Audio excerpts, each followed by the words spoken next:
Okay, now we are live. Good morning, everybody. How's it going? How are you doing? Let me know that you can hear me in the chat box, and we will get this party started. All righty. Good morning, Ellie. Hope everything is clear and good. I'll check my sound.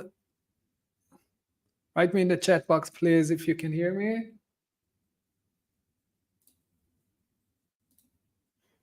Should be fine as I see it on my end. Alrighty, so let's dive into that, guys. Perfect. So, okay, a quick run for the intro, and we'll go from there. See you in a sec.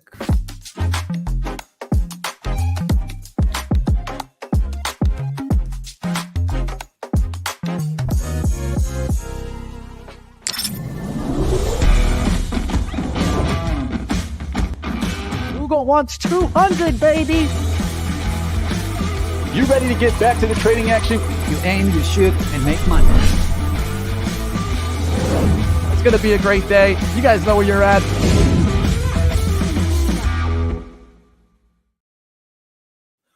Okay, perfect. So I'm going to share my screen and we will dive in. I'm going to start by doing a classic pre-market preparation. And, you know, especially we're getting closer to the next earnings season.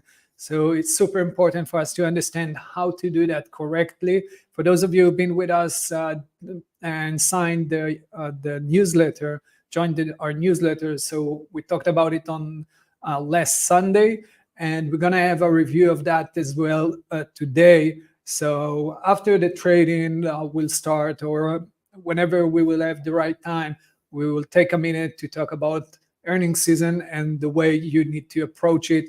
One of the strategies that I've been using for many, many years, trading the earnings season the right way. So we'll talk about that later on. And of course, like always, if you guys have anything you want to share, any symbols you're watching, or any idea, any type of way, feel free to drop it in the chat. So I'll share my screen and we will start. If for some reason you guys don't see my screen, please let me know. But it should be on right now. Sorry. Okay. So let's dive to it, guys. First of all, Mitch is not here with us, as you can see. So he's having, obviously, his issues with the hurricane in the States. So I'm taking over it today and tomorrow as well. For those of you not familiar with me, I'm Michael, the CEO of Trade a Pool. Welcome aboard. Let's start by analyzing. And the first thing that we do is basically when it comes to talking about the market and prepare yourself the right way. Obviously, you wake up in the morning or midday, depends on where you are. First thing you want to do is just get the feeling or the vibe, where you at, what type of markets are moving. If you're in the States, you want to go back a little bit and see what the Asian market did as well, maybe the UK too, just to get the feeling of the sentiment, right? But after you're doing that, you go through your charts. Now, obviously, every one of us playing with his own charts. But if you want to prepare yourself the right way, as I see it, is by first going into the overall market. So you have the NASDAQ, the S&P, and also some of the futures like gold, oil as well. Of course, Dow Jones on the indices and Russell 2000 could be as well. Bitcoin you can check too. So those kind of elements are those top leaders in the market, in the different markets, and that will give you an idea of what's going on today in the markets. So I'll start by going and talk a little bit about those symbols. So we'll start with oil. Obviously, for those of you watching the news, oil was pretty much in the news the last a week or so. So we are watching that as well. And you can trade oil with Trader Pool through the ETFs. So you got many ETFs, the regular, the classic ones, or like USO, or you can also use leveraged ETFs as well. So you got plenty of those to trade with. And basically what I'm looking at is a 4 hourly chart. And I want to see, obviously, the contest, right? I want to see, go back a little bit, see what happened before, and then try to dive into this area on the right side of the chart. So first of all, just looking at the chart, you can easily see that the gold been declining for a while from roughly April this year all the way to the 66 just a minute ago, literally a month ago. And then we got that nice push going on, obviously because of the geographical news coming. You can easily see that it just crossed that trend line and then retest and trying to bounce from it. So that makes sense. And also because of the news, it makes sense that we would see another bounce on oil. If we break through the 74.40, this area right here, let me mark it for you. So if we're gonna cross this area, break through that, it makes sense that the oil will continue to rise. We might see, this is a 4 hourly chart, so we might see another playing with the level, consolidating it around this area between the 74, and it could also try to touch that 72 area. So playing around these levels, maybe for a day or so, and then try to rally again back up all the way to the 78, and potentially also all the way up to 82, 83, depends on what will happen during the news. So this is something you can definitely keep an eye on, because stocks that are moving strongly, if the oil will move strongly, stocks that relevant to oil like HAL and other big company, Exxon, of course, all of those oil companies could easily move with it and will be affected by it. So make sure you watch it, because that could be an easy trade to take. If not on oil or the ETFs, you can also just find the sector, the stocks in the sector, strong stocks in the sectors that you can basically play with the same concept, trying to go long if crude oil will continue to rise. So that's in regard to crude. Let's jump to gold, actually. And I mean, gold been a crazy mover, as you probably all know. And I'm also looking at a 4-hour chart. Right now, you can easily see it, the channel that we've been trading from June this year. We broke through that, broke it as well, and then retest it as resistance and started to drop.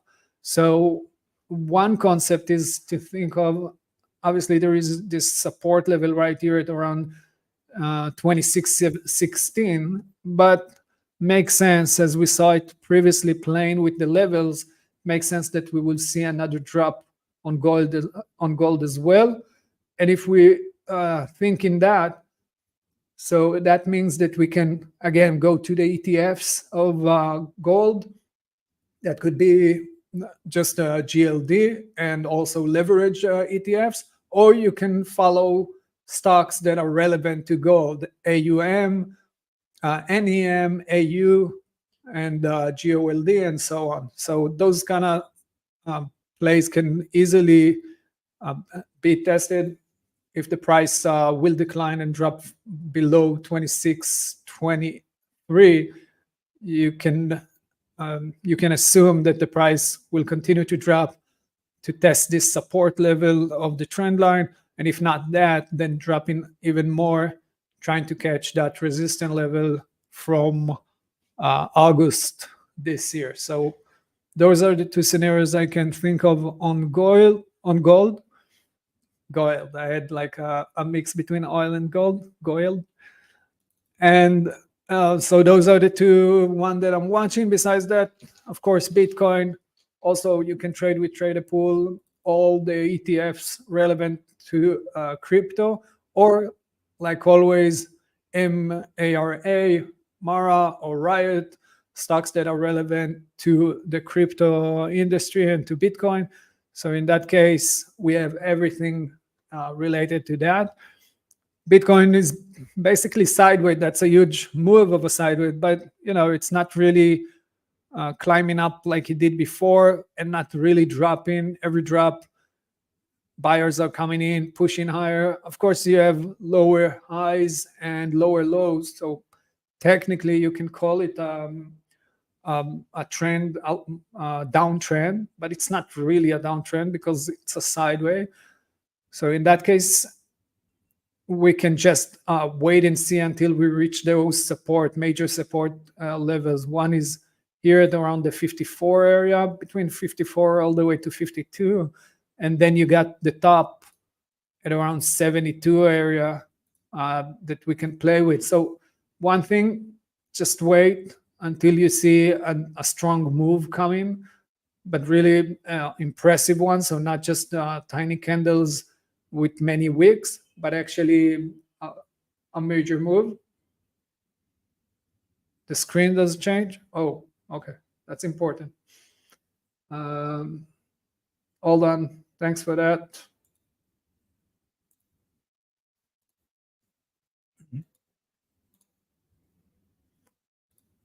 All right, now it should be fine.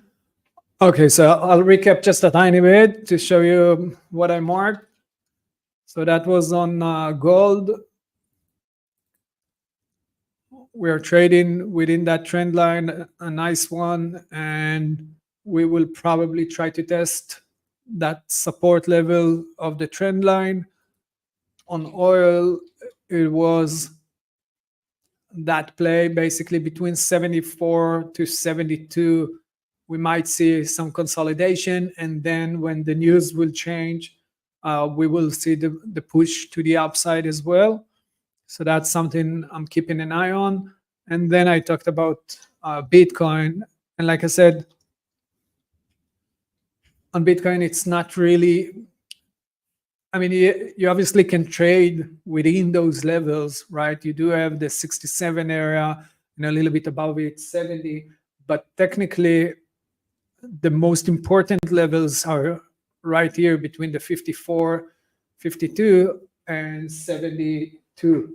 So I'm going to wait at least until we see those levels are being tested again, and only then I'll try to jump in and see what we can do. Probably short it at the top, buying it at the bottom. But before that, that's anyone game. You can easily see that there were push highs, then a drop down, another push high, another drop down. So you cannot really understand it completely. And what I'm trying to do is basically trying to focus on the best scenarios that I can come up with and trade it, right?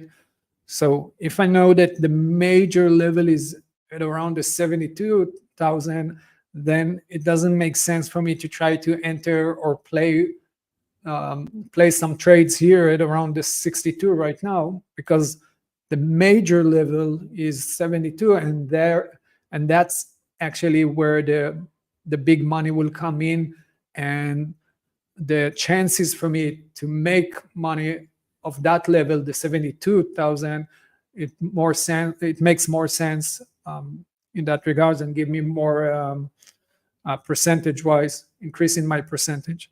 So that's for the Bitcoin.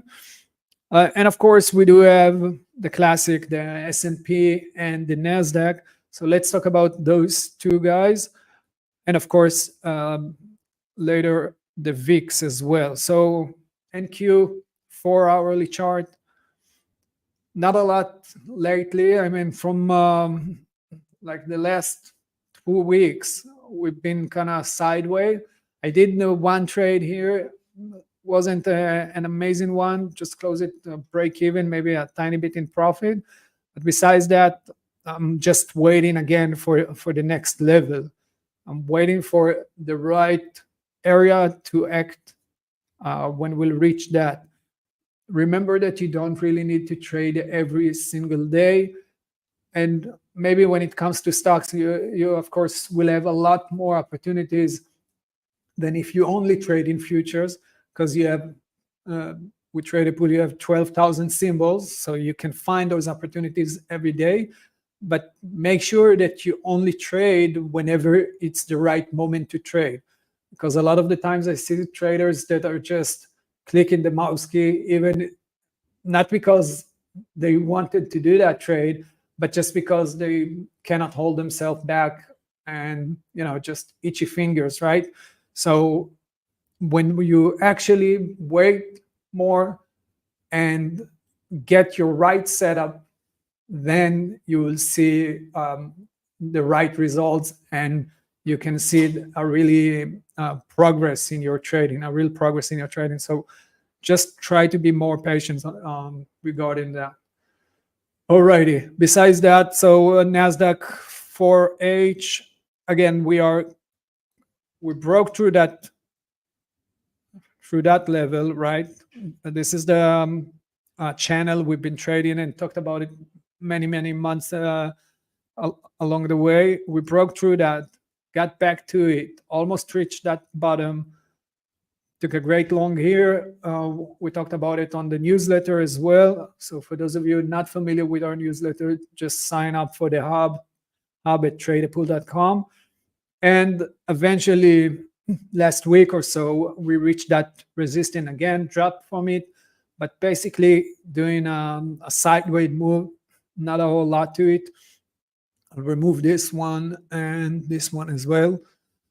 And this is where we're at right now. I'm also looking at the MACD, trying to understand if we have any diversions, any positive or negative.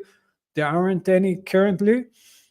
So one option for me for today will be breaking through that resistance level, going all the way up, maybe today, going all the way up to 2633. That will be on the NASDAQ. So pushing higher again to try to test this resistance. That one option. The other option is to drop below the 20,000.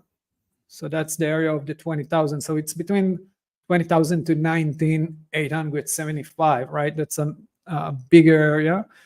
And then we're gonna want to see this one drop, I'll retest, and that will be a great point for me to try to short it again all the way down to this next support level, probably like 500 points or so, 400 points. So that will be the best case scenario that I'm looking for, a drop below the 20,000, retest, and then another drop.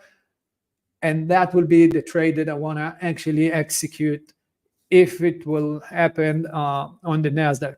Of course, during that, we can trade also not just the NASDAQ, we can trade the ETFs on the NASDAQ, the SQQQ, TQQQ, QQQ, we can play with it.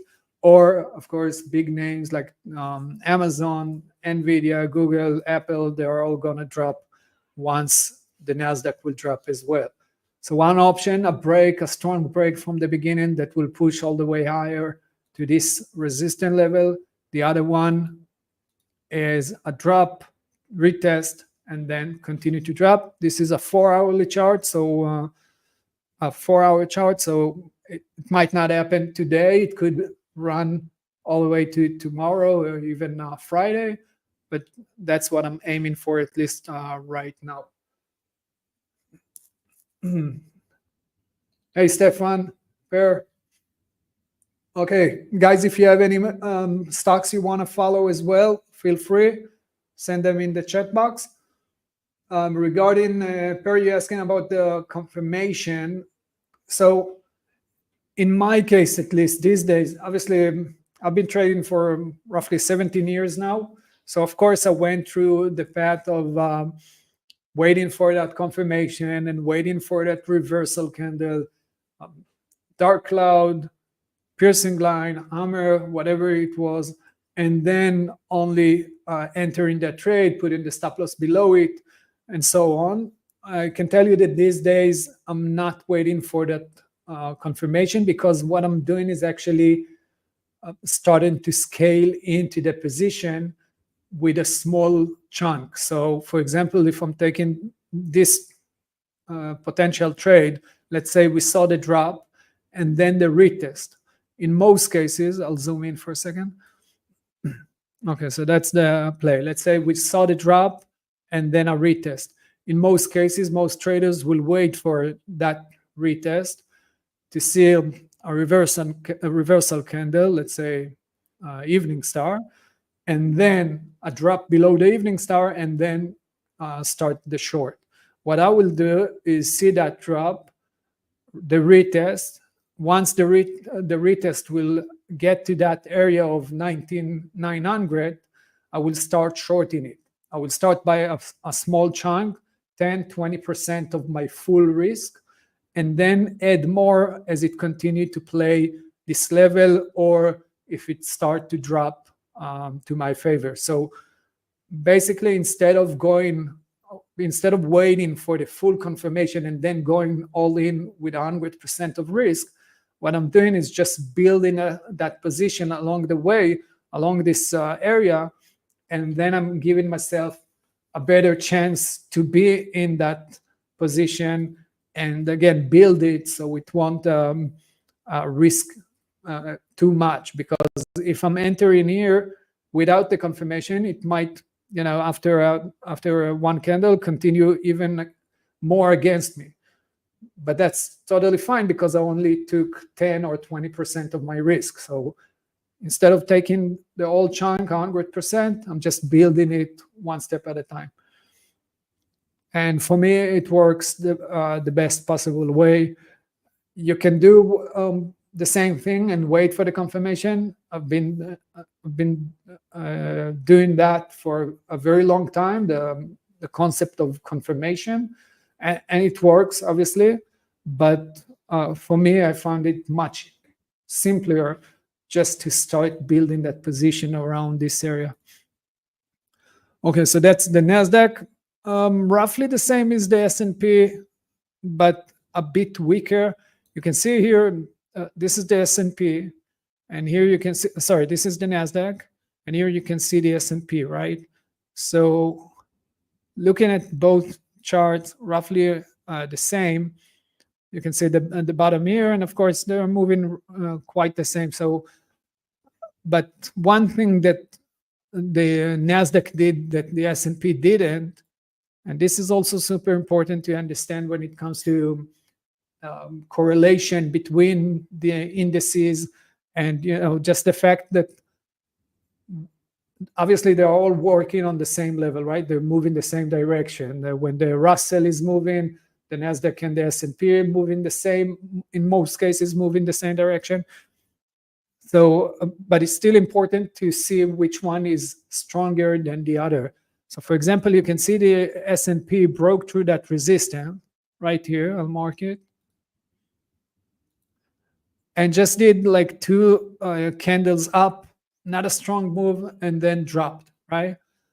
Once the NASDAQ did that push and crossed that resistance, it went much higher and much stronger. So you can understand that the NASDAQ is much stronger when it comes to rallies, at least for now, comparing to the S&P. So they are moving the same direction, in the same direction, but you can see that the NASDAQ is stronger when it comes to the push up. So if we get a push higher on the NASDAQ, you can try to go to those major stocks that traded in the NASDAQ to get a little bit more momentum there. You can also see that the drop that we got here on the NASDAQ, this drop, was a little bit weaker than what we got from the S&P. The S&P almost touched that lows, actually touched those lows. The NASDAQ was actually blocked here, and then they push it higher. So those elements, and also broke through a new high comparing to the S&P that didn't. So those tiny, those nuances, basically, once you get the hang of them, you can actually understand which index is more stronger for this day, for this week, for this month. And the same thing I do also with the RTY, the Russell 2000, the index for the 2000 small cap. And basically, from time to time, you will see a discorrelation or a negative correlation between what you see on NASDAQ and the S&P, that they are pushing higher while the Russell is dropping down, or the opposite. Because once NASDAQ and S&P is dropping, from time to time, you will see that the Russell is actually pushing higher, and that will be your key to understand that negative correlation and jump on the Russell or stocks that relative traded in the Russell, basically.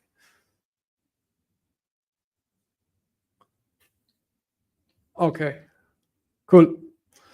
Alrighty, so we did that. The only thing left is, before going into the stocks, is basically talking about the VIX. Looking at the 2-hour chart, you can easily look at the 4 or 1. VIX is the opposite, as we know, the opposite of the S&P. So the thing about it is just to mark the levels. I've been using it many times. You mark the levels on the VIX. Once it reached that support level or resistance level, you will see the opposite on the S&P and NASDAQ, and that will give you another confirmation to your analysis that you are in the right direction. So we can saw that we reached that resistance at 21.30. That was resistance from June, and then it was before that it was support at around, sorry, that's September, and that's August. And now we reached that a few weeks ago. We reached that it was resistant. The price dropped. The NASDAQ went up. The S&P went up as well. And now we broke through that, and we are playing with that support level. So once resistance became support, playing with that, meaning that if we will push higher, the NASDAQ will drop, the S&P and the NASDAQ will drop.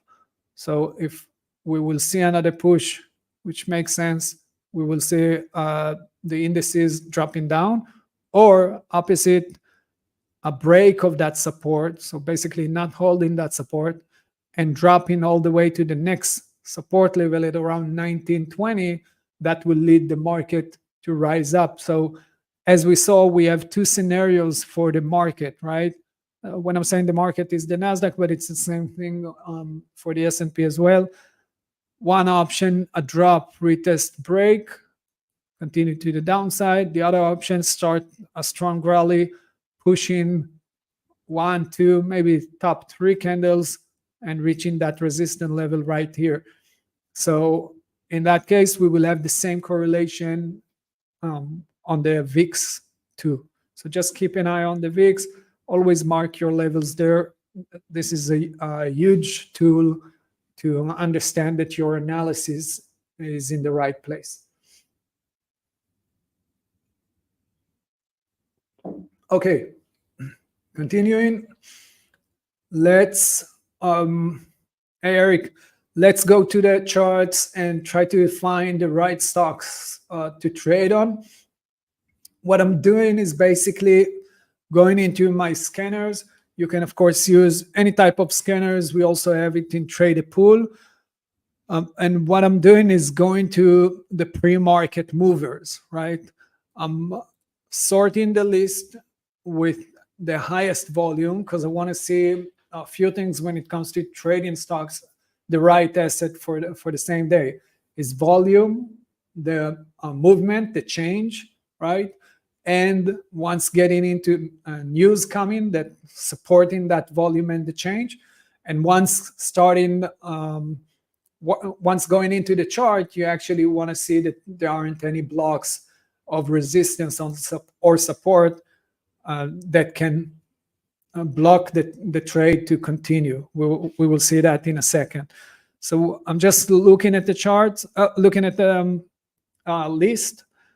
We got the highest volume here, the change here, the price, and the symbol.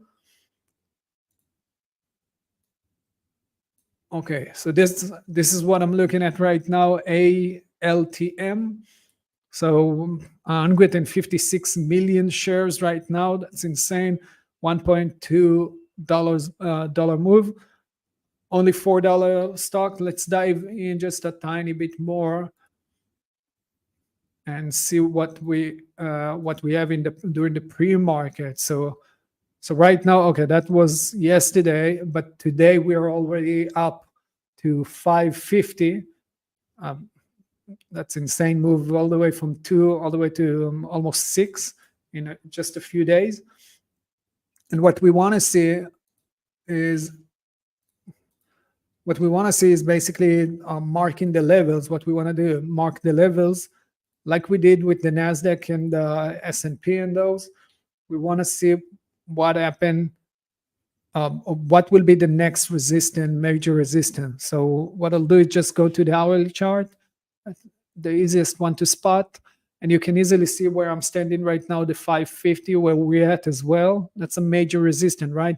From 550 all the way to 567. I'll mark those.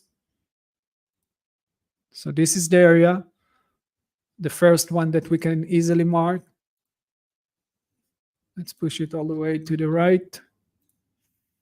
And I know that if the price will reach that is currently doing that, but if the price will reach that could be easily a one to try to short, right? This is the major key level.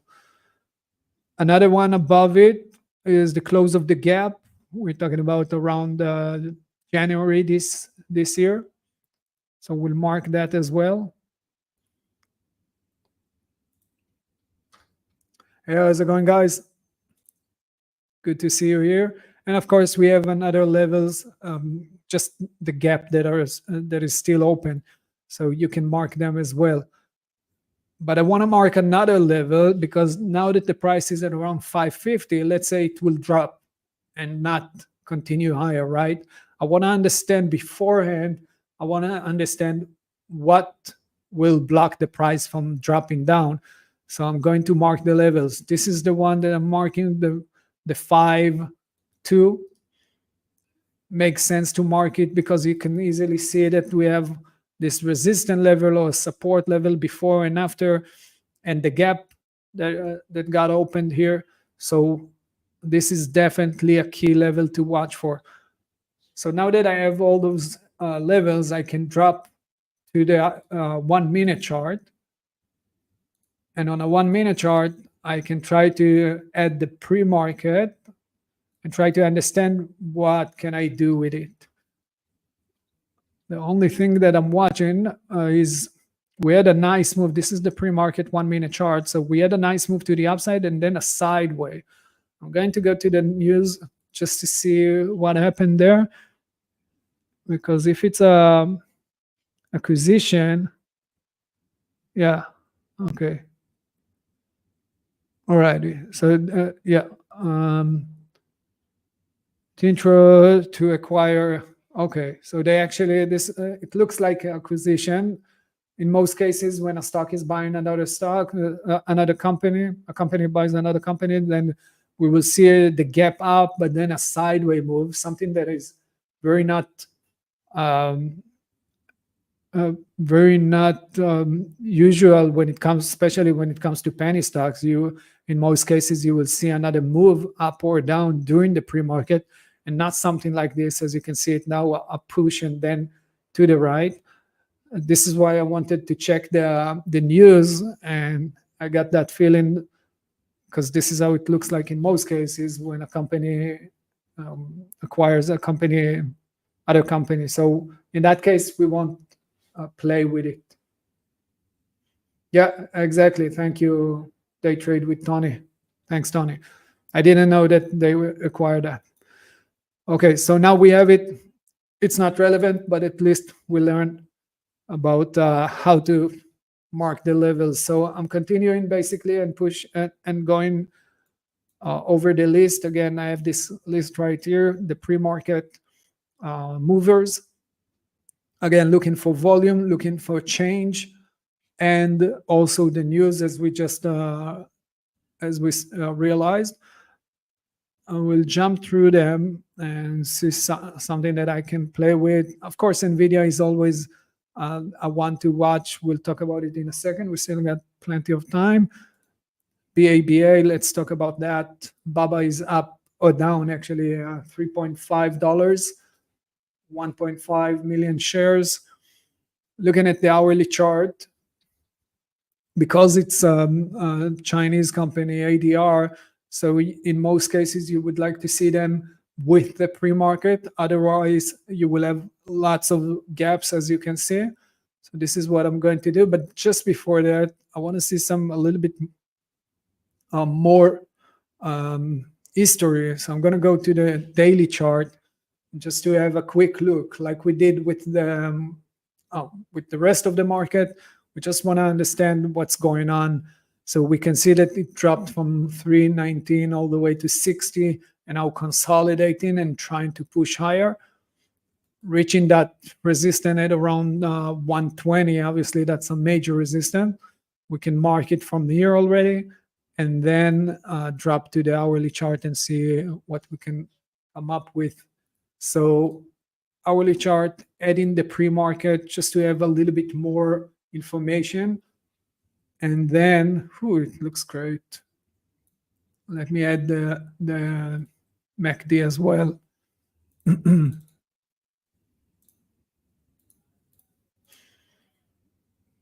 Yeah, you can easily see the deviation, the diversion from the negative diversion between the highs of the MACD and the highs of the price.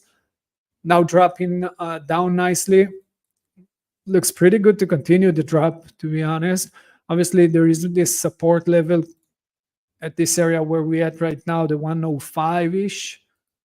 Once breaking that support, that could be a nice strong move to the downside. And we got plenty of room, at least till we reach that $100 point. So zooming in a little bit, I need to mark those levels and to understand what's the scenario I'm trying to play here. So in most cases, I want short, just a break. This is not the type of trading I'm doing. Most cases, I would look for buying the dip or selling the top. In this case, it looks pretty good to the downside. The only thing that we need to do is find the right execution or the right moment, the right signal for it. So in that case, one option, the one that I don't like, but it's an option, breaking and taking that break. So let's say below 105-ish, going 105.40, going short right from the opening, if it's going to be a momentum trade. The one that I'm preferring is actually if the price will go higher, reach the area of this area between 107.50 to 108.40, and then try to short it. So it will be something like that, going all the way up, playing with this area, and then short it. Maybe then we will have also the major break. So for me, this is the scenario on BABA, shorting it either from around the 108 area or right from the get-go. Again, this would be a momentum trade right from the opening bell. So we should get also a push from the NASDAQ as well if we want to see a continuation. So that's BABA definitely on the radar. Of course, Tesla, like always, we can work on that. I see PDD also Chinese stock, and that looks pretty much the same, right? We saw the push, the strong push from, that's amazing, 90 all the way to 155, and now looking pretty good to the downside. I like it even better. So a drop below this could lead to first short. Another option is to go to this area of 145 and then and then try to short it from this area. And I like that as well. 145 could be a nice trade to the downside on PDD. And you got that support level at around 132.70, 50. So this is also a play to think of. Let's see if we have one or two more, and then I'm looking at what you said. I got low volume coming on MSTR, for example, only 500,000 shares, and we're getting closer to the opening bell, so I'd rather see a little bit more than that. And TSM is also pushing higher, but again, low volume. You can keep an eye on ALAB. Let's mark the levels there. Not a lot of volume, only 300, but $7 push. That's a stock relatively new, and now we are at around $60. So we're playing with this area right here. This is a major key level, easily to spot again. The gap that is still open here, and you have this candle right here, and the day and the first day of the IPO basically. So you can easily mark the level between the 61 all the way to 63. And you got below it, you got the 55 area. So what I'll do, I'll drop to the hourly chart. And as you can see, we are now playing with this area of resistance between the 60 to the 62, plus minus. So one option on the 1 minute chart. Again, not a lot of volume, so I would wait for volume to come in before jumping into the trade. But first of all, it looks pretty good to the downside from here. But again, not a lot of volume, so I won't do that. But technically, if it will hold this area of 61, 63 area, then one option is to look for a short. So this will be my scenario, going up inside this resistance, so pushing higher, maybe even reaching that 63 area and then try to short it. One option, you need volume for that, make sure. Another option, along the day, if it will drop to the 55, it will be probably a classic place to buy the dip, maybe for 1 or 2 points up. So both of them looks pretty good. I will definitely keep an eye on, but just need volume because it's too low right now. Alrighty, I'm looking at the stuff that you wrote. Let's see. Okay, I see ARM.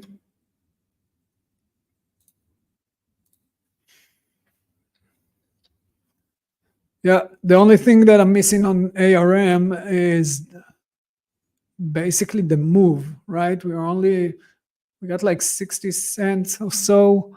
I don't see big news coming. So maybe if the others will start moving, the others in the sector will start moving, then we will see another push. But I'd rather look for stocks that are pushing up or down on high volume and with those news that actually getting that traction and getting more traders or algos to try to trade them. And then you will get more technical and the levels will be more accurate and all of those things. So this is why I'm not super excited about ARM, but once the sector will start rising or dropping, then we might see a push as well. Let's see, ENPH.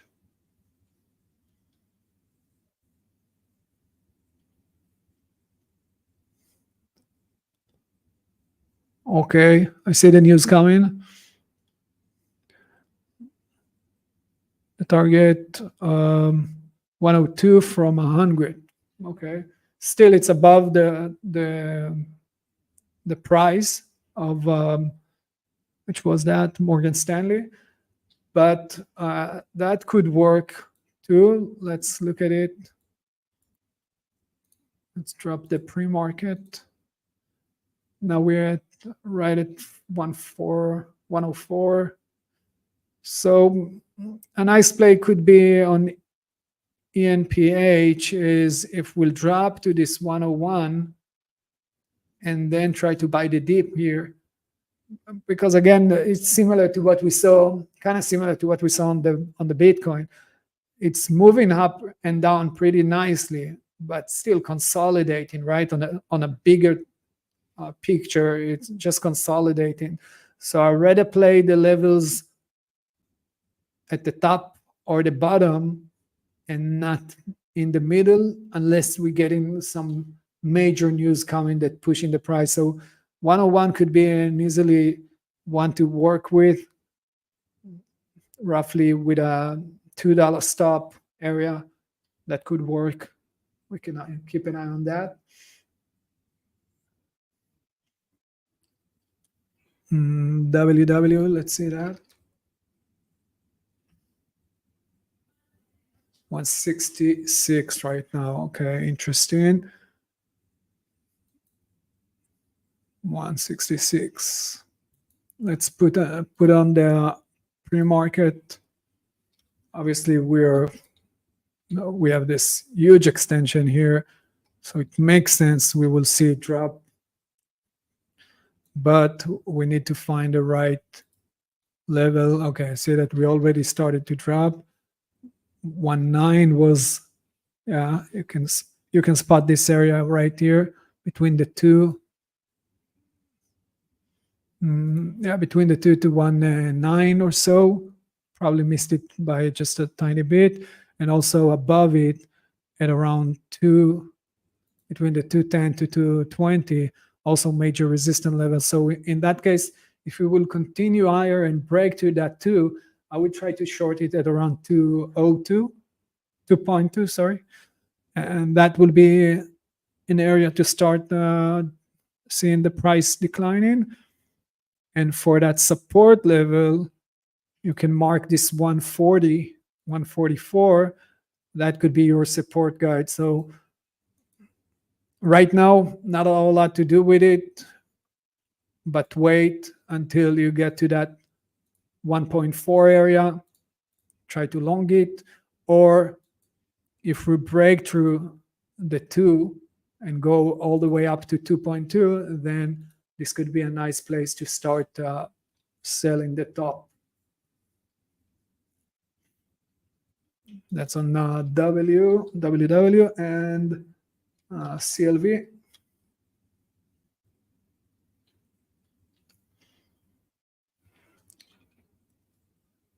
What's I'm not getting CLV. Ellie, can you check your symbol?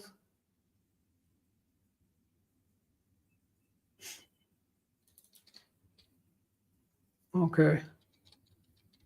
Let's look at Hood. Didn't discuss it yet. I guess I'm just not a fan of this stock. I don't know. Alrighty, but let's look at it. Coming from the bottom, pushing higher, 25. So that's the same area. We can drop to the hourly chart, see if we have anything here. You could mark this area of 24.20, right? And again, as you can see, I'm not looking to actually put a dot on it, right? It's not a clear line, a strict line. I'm actually trying to put it in an area and not just a level.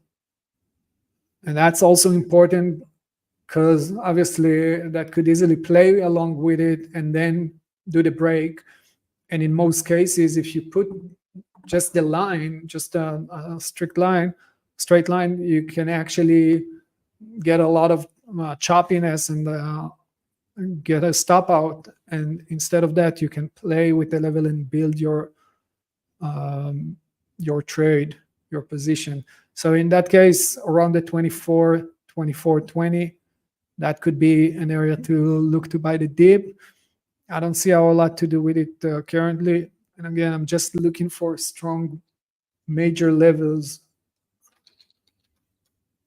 because the confirmation or the conviction are much higher when it comes to trading levels or areas and not in the middle of the range. Clove, yeah. Nice move. Let's see, 380 something, so right around here. Let's put on the pre-market.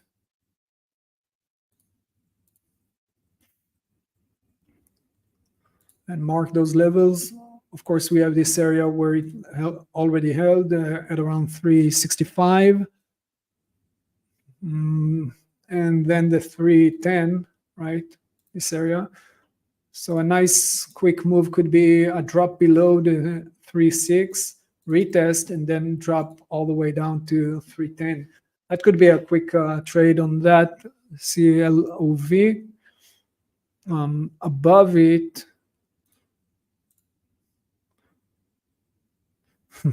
look at the chart. I still have something. I didn't trade it obviously for a while. This is 2021.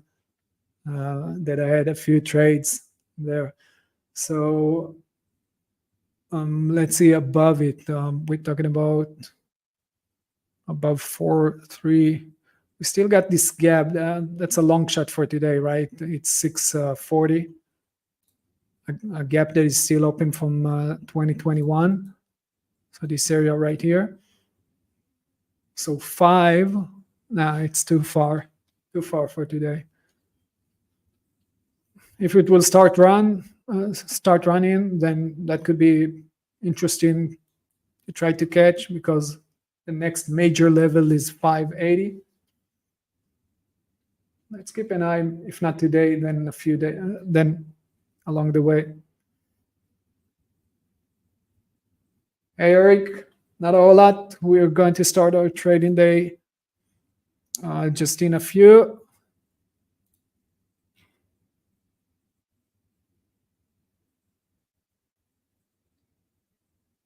Okay, I got my TTP account right here. I'm going to change that.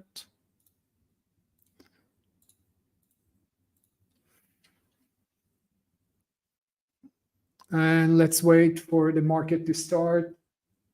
Let's see if we'll have more time during this session. We will talk about the earnings, or we can keep that also for tomorrow. That's also fine. Yeah, NVIDIA also look great.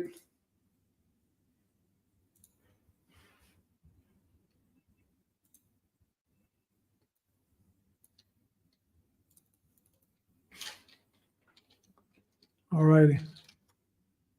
We got a few to watch.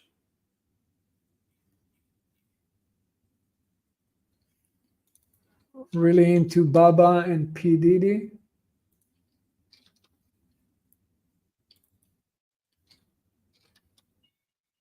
Good luck, everybody. Let's do this.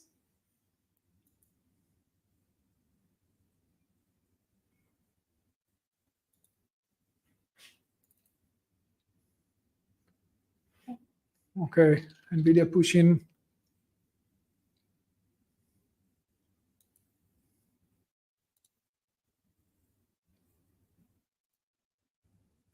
I'll be jumping from one chart to the other. Sometimes the NASDAQ, sometimes other stocks that I'm watching.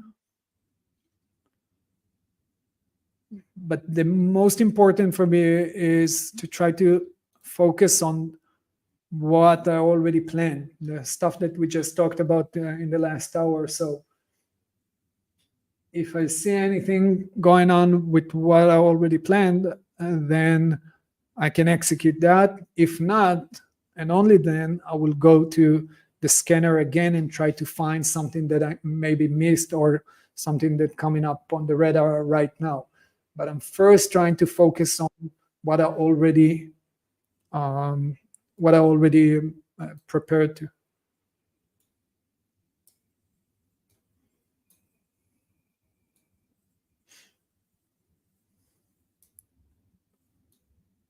Okay. Tesla dropping nicely. Baba.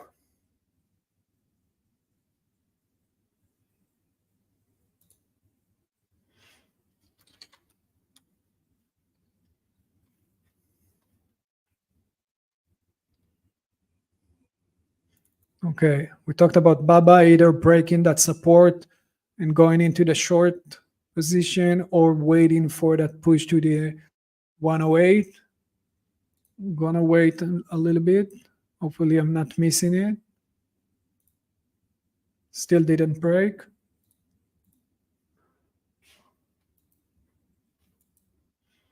You can see that it's on a 1 minute chart, but you can see the diversion in the MACD, a positive one, meaning the price trying to push higher.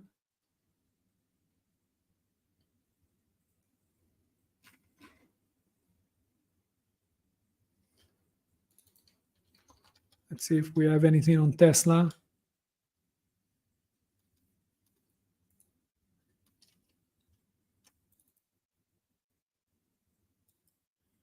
It's a nice head and shoulder on Tesla.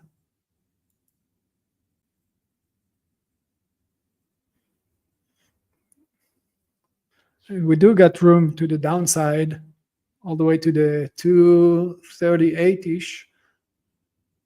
I'm going to keep an eye. Let's see if we can come up with something on Tesla. What I'm looking for right now on Tesla is basically a retest or a pullback. So we can try to jump in, but I need that pullback to stop on a major support, right? So, or resistance in that case. So 242 could be an area that we can join Tesla. It's between 242.50, this area that I just marked. So if we'll see a pullback to this area, we can try to short it. Otherwise, it's dropping without us. There is that support level at 240, but the major one will be lower than that at around 238, 37. So let's see if we'll get that. Still watching Baba.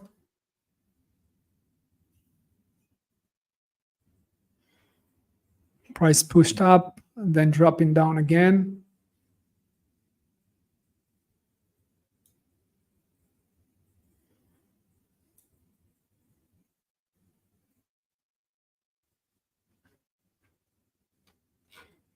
Let me know if you see anything.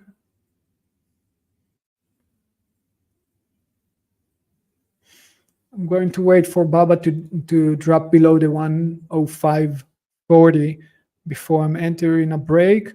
And again, like I said, I'd rather see it pushing to 108 and only then taking that short.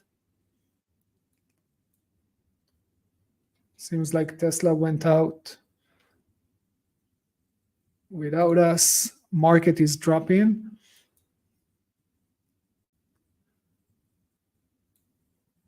Did it make the push yet?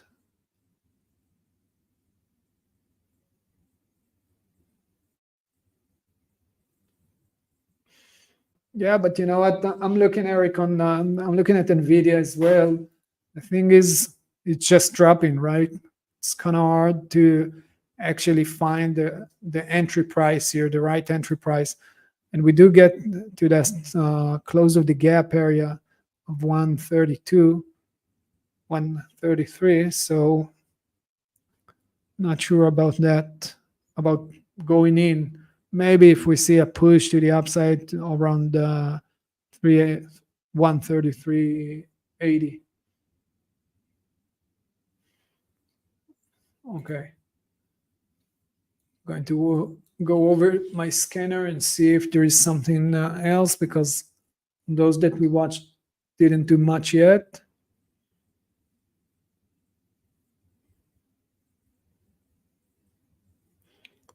Baba still hanging there.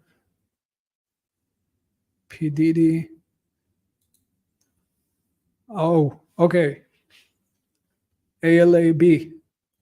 We talked about pushing to the 3063, and it did. Still playing with this level below 6020. That could be a nice short opportunity.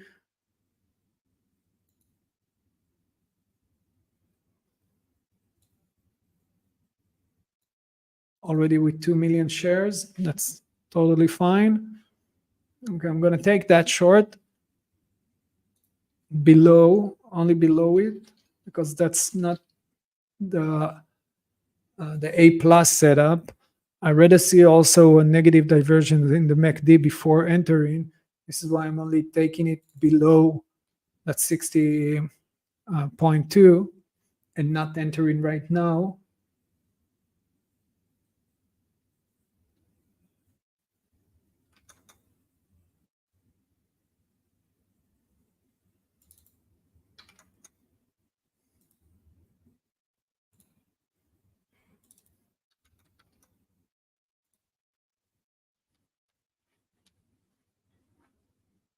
Okay, I got orders in on ALAB. Again, not the best setup. I rather see a negative diversion before going in. High volume at the top, that's always good. So I got my orders in, waiting for that to occur. Okay. BNZI. I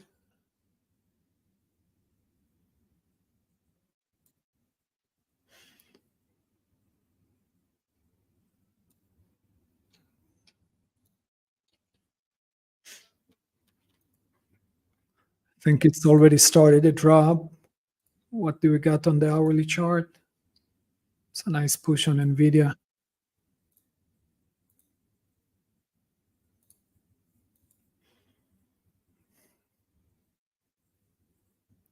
Yeah, this area obviously was a great resistance at around the 670 all the way to the 7. Still can continue to drop because we got the next level at around 5. So that could be a nice one to try. But again, if you start your trading from here, then you got to give yourself enough space to go a little bit higher to 6.2 and then short it again or add more to your short, because the next level is, as we see it on the hourly chart, is at around the 5. And you can easily see that also on the pre-market, right, between the 5 to the 480. So shorting it from here, that's fine, but just build that position, because in most cases you won't just see it drop immediately. You will actually see it go a little bit higher, try to take those liquidities, and then drop. So for me, it would have been just entering, but building it. So if it goes against you, you're not losing the full 100% that you're willing to take on a trade.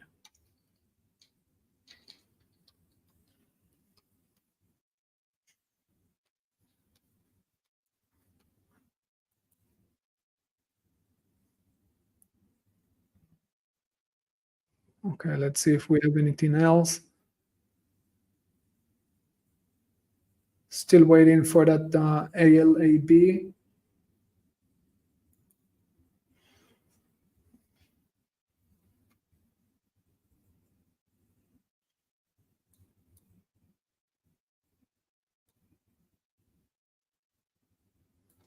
Baba pushing higher to that 108, and that's good. P. Diddy on the other side, roughly staying in the same place.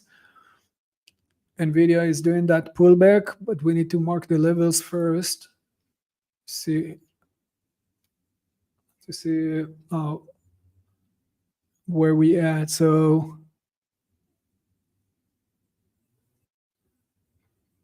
technically, if it goes up, we still got plenty of room all the way to the 136 area. That will be our next resistance. Let's drop to the 15-minute chart. Put on the pre-market.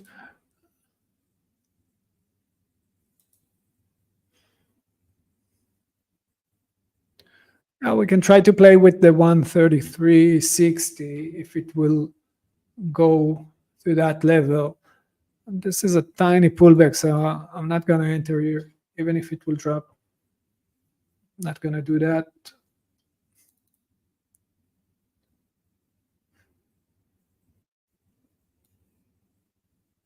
That could work, but I'm waiting. Still looking at ALAB and BABA. Those are the two that I'm watching. We got a new high on ALAB, so that's good for us. This is the area, the gray area here. It's basically the resistance that we mark. So I want to see it play with this area so we can actually try to catch it from the top. The only thing that I'm missing is the MACD that in most cases I would love to see that creating diversions that we don't get here. And also I rather see high volume at the top. So maybe one more thing that could be good for us is a break of the 63, and then with high volume capitulation, basically volume, and then try to short it. That's my goal here. The other option, it breaks, going up, pushing down, so holding that support of the 63, and then we might see another continuation. Let's try to check the daily chart for more support resistant areas, because this is a major one. The next one is 67-ish.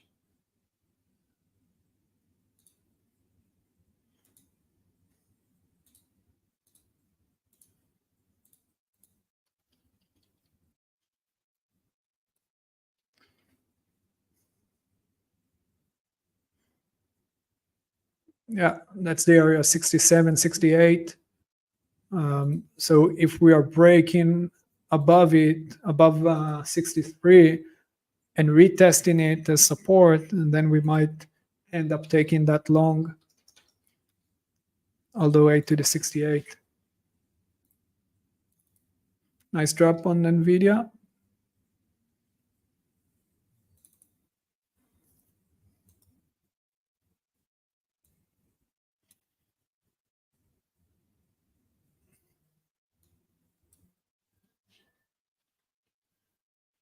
Okay. So now pushing higher, BABA. We needed to reach those resistance at around 108. CCL, let's have a look. Yeah, but looks like we missed it. Already made that drop.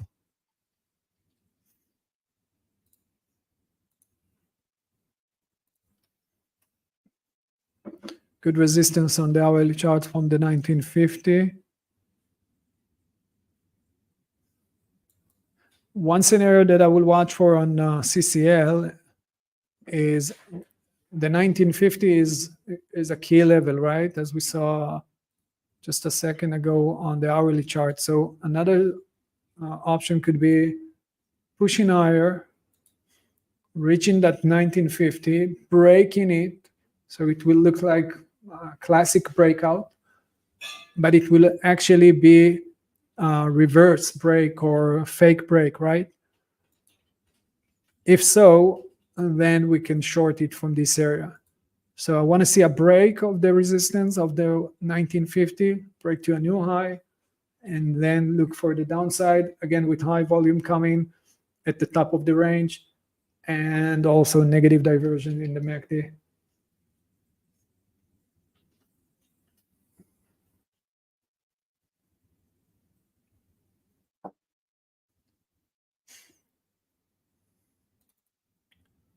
Okay.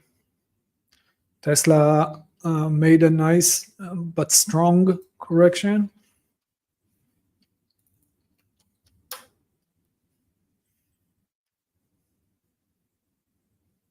It did reach that resistance as we saw, but no, I missed that. Okay, still looking at the HALB.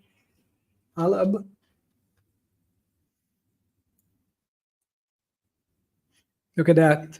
It broke through the 63.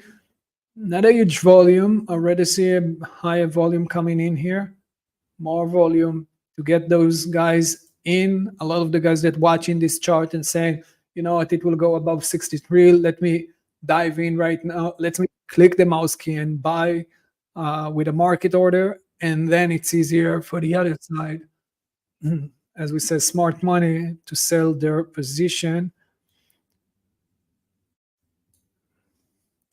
I mean, that's nice volume comparing to the few before it, but I would rather see higher volume. We're still getting the same effect, the drop. I would try to short it from this area of 63, 62, 15. But again, this is not the classic one. So I'm waiting for a specific price instead of just entering as we talked about before.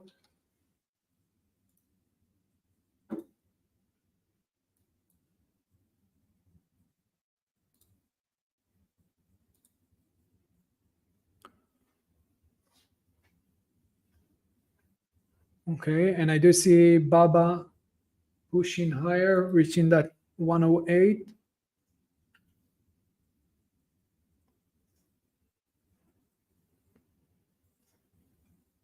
Let's see how it goes.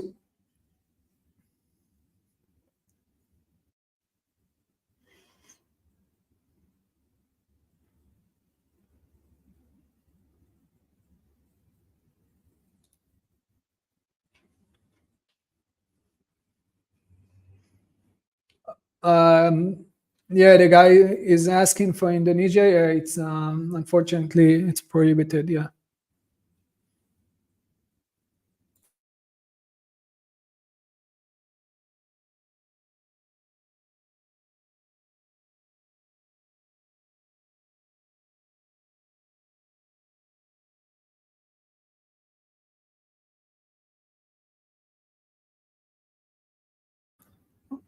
Okay, I'm in ALAB and Baba. I'm going to go to that chart as well, pushing nicely higher. And now we are in that area of resistance. Now it's an area, right? It's not a specific point. So keep that in mind. That's a pretty strong move coming from Baba. So I don't see the weakness yet.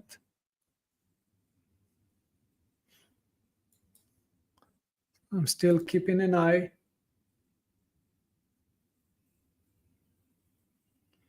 Trying to get to that point where I have more, maybe not a confirmation of a candle, but more conviction that we're getting into that place where sellers will start to be more aggressive.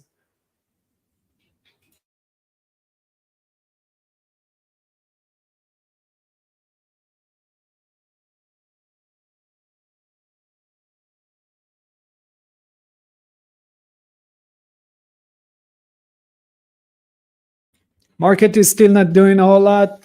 Dropped nicely at the beginning of the day, bounced all the way up, now pushing a little bit lower. Makes sense that we will see another low before pushing higher again. So kind of slow day, sideways.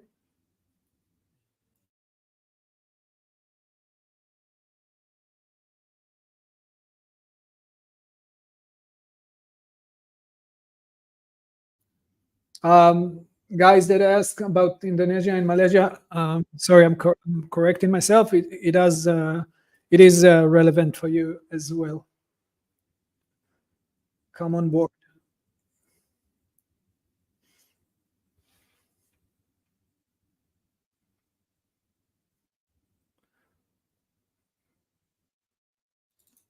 Let's have a look at the crude oil. Yeah, look at the crude. Dropped, playing with the 72 that we talked about between the 74 and the 72. I'm expecting the price to shift from this area. This is an hourly chart, right? So major support level coming in, high volume as well. Positive divergence, not completed yet, but looks pretty good for that. So I would be happy to see the next candle basically starting to rise. And this is a nice moment for us, because now that we planted ahead and understand that this is what we're looking for, now we can go and look for stocks that are relevant to the oil sector, right, to the energy sector. And then we can either look for buy the dip, because most of those stocks probably did the same as the crude. So we can look for buy the dips on strong stocks, major key levels that the stocks will be there. And that give us basically the edge that we want, or the preparation gave us the edge. Obviously, not every time will work. So might be that we see crude continue to drop, but it makes sense technical wise that we will see the push to the upside. So at least we can be prepared for stocks that are going to push to the upside as crude, if it might do that. Baba still playing.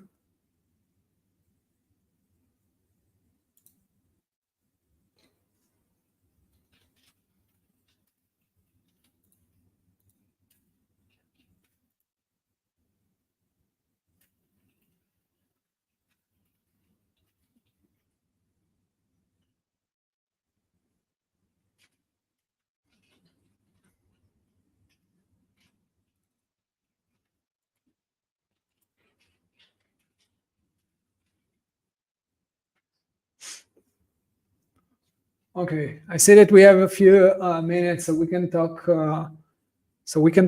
A little bit about the earnings season, and tomorrow even increase that and talk a little bit more about it as well, and dive more in depth. Basically, as you know, we have earnings season every quarter, and next week or a week and a half from here, we will have another great season. And this is definitely the key for us as day traders, because we look for volume, we look for volatility, and we look for news coming with that. So that could give us a great benefit. There are traders, friends of mine, that are actually trading only the earnings season, so waiting for those couple of stocks every quarter, focusing on that, and that's it. And that's totally fine if you see yourself doing that, if you find your edge in it. So that's great. Just focusing on the right stocks that are relevant for that day because of the earnings season. So first thing you do is go to any type of screener just to find which asset is reporting, right? So what I'll do is just share my screen here, and I'm going into finviz.com, but you can easily play with it and go to other screeners. That's fine as well.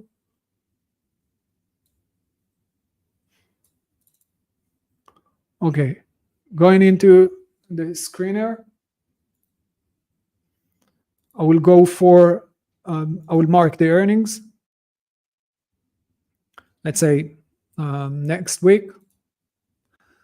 Then industry will be stocks only, so I won't get any. Hold on, I got my trade on Alab. Jump into that. Okay, we had a nice drop. So basically, as I said, I took that short right here, 62.15. I added just maybe a tiny bit later than I needed, added a little bit more here, and then it dropped very nicely all the way to the 60.55. I didn't cover, I missed that actually. but now let's see what will happen here. So waiting for that. That was a great move, and if just a little bit earlier, I might ended up covering some of it below. We do have a chance to see it dropping down, if not right now, later on, and reaching the 59.50 area. So I'm going to keep an eye on that. That's ALAB. Did anyone take that?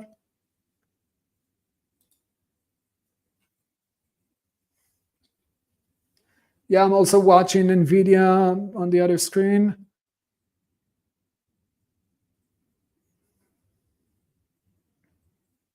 CCL, okay, nice. All right, yes. So I'm continuing talking about the earnings season. First, how to skin it, how to scan it, how to find the right asset. This is what I'm doing. Of course, there are tons of ways to do that. This is only what I'm used to and what I worked with. So I'm just marking the tab of the earnings date, let's say a week in advance, and then stocks only in the industry. I also go to the average volume and mark over 750.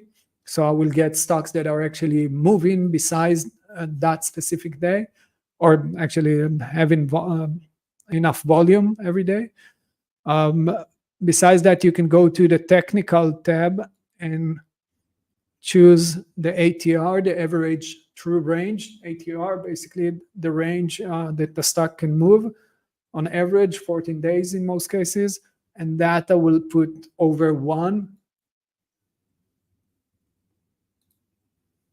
And besides that, I will check the price above 10. In most cases, I'm not a penny stock trader. Most cases. So I'll mark it above 10. And then I'll get those stocks that are relevant. I'm going to click on financial just to get the date of the earnings. And then just to have it, just to have the date sorted. So on the 14th, before market open, you can see Charles Schwab. And then you got Citi and PNC, all of those financial companies. And that's the first thing I want to do, just to scan it and be prepared for the right one. Because obviously there are tons of stocks that are reporting every day within the earnings season. And instead of just watching, there were times that I watched 30 and 40 stocks simultaneously.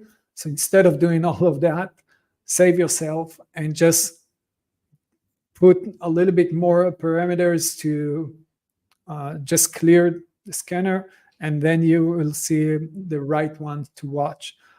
You can also do, when you have enough stocks or too many stocks, you can also add one more feature that is very nice, short float, and you can put that over, let's say you can start with 15. Once you see that there aren't many, you can drop it to 10, and maybe 5 will be better. Okay, that's the same. Let's drop the ATR to 0.75. We got just a tiny bit more.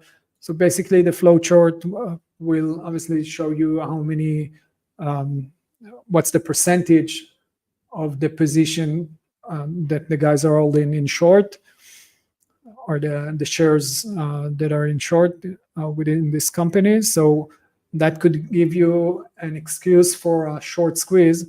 If I'll drop the next week or drop the earnings, you will get a whole lot of a bigger list, and I can put on over 20%, and I still get 37 symbols to watch, and that could lead us to another option or another strategy, which calls short squeeze, but we'll talk about it some other day. Hey, Ilan, thanks so much, buddy. Alrighty, so continuing from here, as we said, we have this the earnings now what we're going to do is basically, after we have those stocks or the list, now what we're going to do is just go and put them in a watch list, wait until we'll get to that day, let's say the 14th before the opening bell. We only got Charles Schwab's here, but let's say the 15th because we got plenty. We put them in a list before the opening bell. We go over them. We mark the levels on the hourly chart and want to see that there aren't any surprises, any resistance or support that can block the movement that we're expecting to see. So for example, let's try to take a chart here. Okay, let's say BABA. This could easily be something like a earning, right? Because it did drop, did open with a gap down. What we would look for is a push higher to resistance and then try to short it. Very similar to what we see right now on BABA. The only thing that we want to make sure that we don't have any support or resistance that will block our way to continue to push down. So for example, if this is the major level that I want to short, I would want to make sure that there isn't any other support here, for example, that will block my way to continue all the way to the down.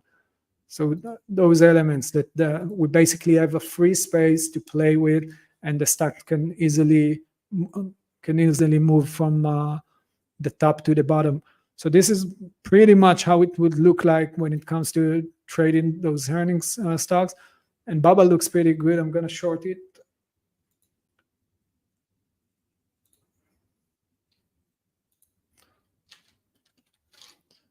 Again, because it's not a perfect setup, I'm going to short it with a smaller chunk.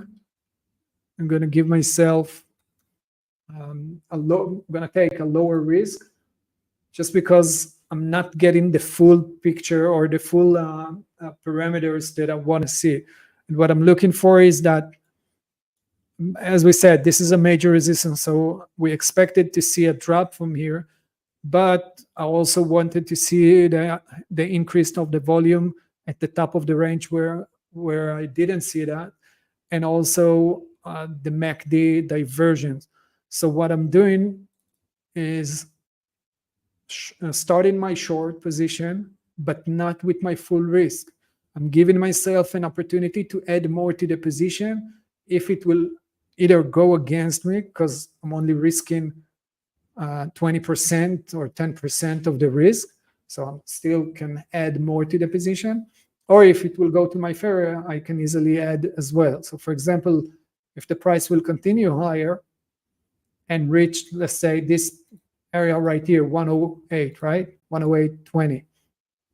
Because I took that short with 20% or 10% risk, now that it will go higher to this area, I will only have a loss of that 20%, right? It's not a full 100% that I was willing to lose. So in that case, I can easily add more to this position, and that will give me more conviction that the price will decline. If it dropped down and I'm only risking 20%, so in that case, I need to add more to the position. So let's say it will drop, it will bounce up again to this resistance support area, this tiny one, I will add more. It will drop again, rally a little bit to this support, I will add more, and so on and so on. So in both cases, I'm covering myself and giving myself the opportunity to add more to the position and building that position, and not just clicking the mouse key, let's see what happened.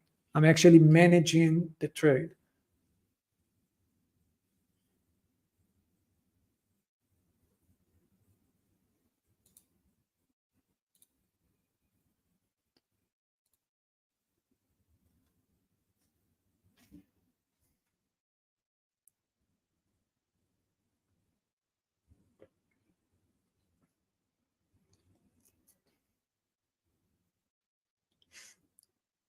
Okay, guys. So I think we're good for today. For tomorrow, we will have another session similar to this one. We will start at 8:30. We'll have this hour of preparation We'll talk a little bit more about the market and see the stuff that we had today and what came up with it, and generally about everything that we talked about, not necessarily just the trades. And then we will start the session and do a similar thing that we did today. So come prepared, build your scenarios, find your the right watch list for you. You can write it down here in the chat tomorrow, and we will go over it as well. From here, basically, your next move, obviously, after you're done trading, is going into the journal, the trading journal. That could be just a classic Excel sheet, or more advanced. Definitely prefer that. It could be Trader Sync or Trader View that we are working with. For those of you not familiar, anyone that joined Trader Pool for the first time can get for 30 days a free Trader Sync or Trader View account. That means that you can download all the trades that you do and then upload them to the Trader Sync platform, where they actually analyze everything. The platform does it obviously automatically. It analyzes everything regarding your trading. Maybe tomorrow I'll show you some of my trades in Trader Sync, so we can talk about that and the benefits of using a trading journal. Alrighty, guys. So thanks so much and best of luck. I'll see you tomorrow. Bye for now.